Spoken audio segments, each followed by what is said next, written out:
ప్రతి ఉదయం దేవుని వాగ్దానం అనే కార్యక్రమానికి ప్రేమతో మిమ్మల్ని ఆహ్వానిస్తుంటున్నాను. ఈ ఉదయకాల సమయంలో దేవుడు మన కొరకు ఏర్పాటు చేసినటువంటి వాక్యభాగము 29వ కీర్తన 9వ వచనాన్ని ధ్యానించుకుందాం. 29వ కీర్తన 9వ వచనాన్ని ధ్యానించుకుందాం. యెహోవా స్వరము లేళ్లను ఈయనచేయును, అది ఆకులు రాల్చును.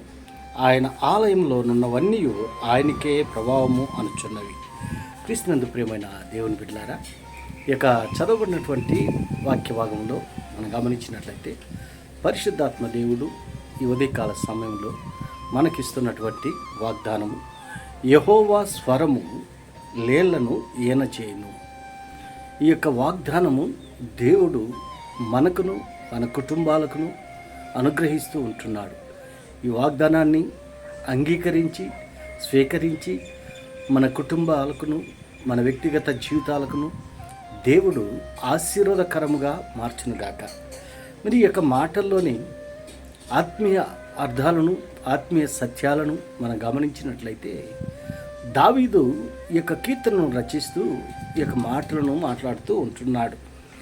మరి అనేక విషయాలను ఈ కీర్తన భాగంలో మనం చూడగలము.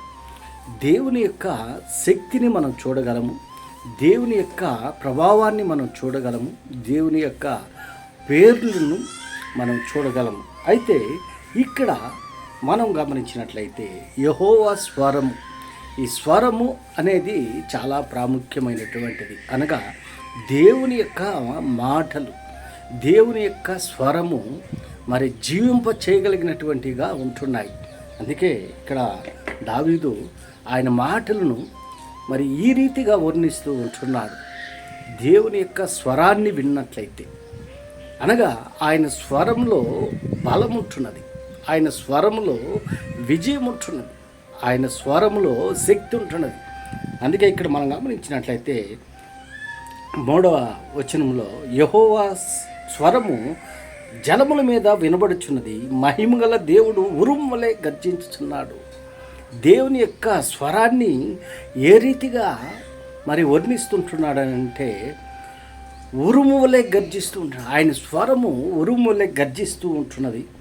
మహాజలముల మీద యెహోవా సంచరించుచున్నాడు.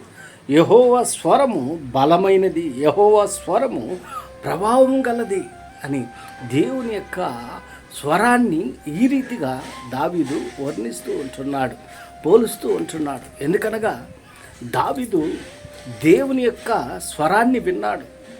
దావీదు దేవుని యొక్క స్వరాన్ని విని తన జీవితాన్ని మరి దేవునికి సమర్పించుకున్నాడు. బలమైనటువంటి ఒక శక్తిగా దేవుడు దావీదును వాడుకొని ఉంటున్నాడు. ఎందుకనగా ఆయన స్వరము వింటే మరి ఆశీర్వదింపబడతారు, ఆయన స్వరము వింటే దీవింపబడతారు. మరి దావీదు తన వ్యక్తిగత అనుభవాల్లో నుండి ఈ యొక్క మాటలను మాట్లాడుతూ ఉంటున్నాడు. క్రీస్తునందు ప్రియమైన దేవుని బిడ్డలారా, ఆయన స్వరాన్ని వినాలని నువ్వు ఆశపడుతూ ఉంటున్నావా? ఆయన స్వరాన్ని వినాలని నువ్వు కోరుకుంటూ ఉంటున్నావా? అయితే దావీదు వలె ఆయన స్వరాన్ని నువ్వు విన్నట్లయితే దావీదు వలె ఆశీర్వదింపబడతావు, దావీదు వలె దీవింపబడతావు.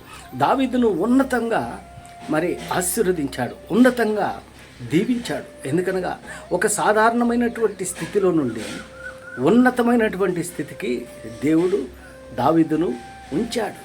ఎందుకనగా ఆయన స్వరాన్ని వింటే, దేవుని యొక్క స్వరము బలమైనటువంటిదిగా దావీదు నమ్మాడు. దేవుని యొక్క స్వరము శక్తి కలిగినది అని దావీదు నమ్మాడు.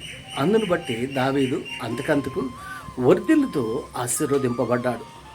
ఈ ఉదయకాల సమయంలో ఈ మాటలు వింటున్న నీవు నేను ఆయన స్వరాన్ని వినాలని ఆశపడుతూ ఉన్నట్లయితే, ఆయన స్వరాన్ని వినాలని నువ్వు కోరుకుంటూ ఉన్నట్లయితే, మరి దేవుని సన్నిధిలో నువ్వు ప్రార్థించినట్లయితే, అందుకే ఇంకా మరి అనేక విషయాలను ఇక్కడ మనము చూస్తూ ఉంటున్నాం. యెహోవా స్వరము దేవదారు వృక్షములను విరుచును, యెహోవా లెబనోను దేవదారు వృక్షములను ముక్కలుగా విరుచును. అనగా ఆయన స్వరంలో, ఆయన మాటల్లో అంత బలం ఉంటున్నది, ఆయన మాటల్లో అంత శక్తి ఉంటున్నది. ఆయన ఒక్క మాటతోనే సర్వాన్ని సృష్టించినటువంటి సర్వశక్తి కలిగినటువంటి దేవుడుగా ఆయన ఉంటున్నాడు. కృష్ణందు ప్రేమైన దేవుని బిడ్డలారా, ఈ ఉదయకాల సమయంలో దేవుడు నీతో నాతో మాట్లాడుతూ ఉంటున్నాడు. ఆయన స్వరాన్ని వినాలని దేవుడు ఆశపడుతూ ఉంటున్నాడు.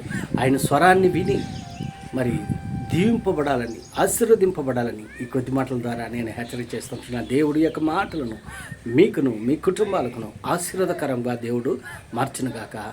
ఆమేన్.